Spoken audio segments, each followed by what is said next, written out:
বদলা বদলা পূরণ হলো, বদলা পূরণ হলো। জিমা জিমা রোডগি সত্যি অসাধারণ অসাধারণ। হরমনপ্রীত সেই সঙ্গে অসাধারণ দুর্দান্ত পারফরমেন্স, দুজনের জুটি দুর্দান্ত জুটি। আজ কিন্তু একেবারে অস্ট্রেলিয়ার বিরুদ্ধে বদলা পূরণ হলো। অস্ট্রেলিয়ার একটা বদলা আমাদের ঋণ বাকি ছিল, যে ম্যানস ক্রিকেট টিম ফাইনালে হারিয়েছিল অস্ট্রেলিয়া, আজ কিন্তু সেমিফাইনালে ওমেন্স ক্রিকেট টিম সেই বদলা পূরণ করলো।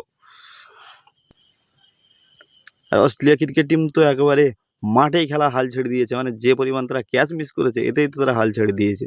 সত্যি দারুণ। আশা করি আমার সমস্ত ক্রিকেট ফ্যানেরা দুর্দান্ত খুশি, সবাই খুশি। ইন্ডিয়ার একটা বদলা অস্ট্রেলিয়ার বিরুদ্ধে পূরণ হলো। আর ওমেন্স ক্রিকেট টিম কিন্তু বুঝিয়ে দিল যে হ্যাঁ, তারাও কিন্তু একেবারে কোনো দিক থেকে কম নয়। এই তিনবার কিন্তু ফাইনালে। তো 2019 বিশ্বকাপ তারা মিস করেছিল, আশা করি এই বিশ্বকাপ তারা পেয়ে যাবে ফাইনালে। Congratulation team India women's cricket team, দুর্দান্ত এগিয়ে যাচ্ছে তারা। এগিয়ে যাকে এইভাবে ফাইনালও আমরা আশা করি এইভাবে ফিরে আসবে। দারুণ দারুণ দারুণ পারফরমেন্স।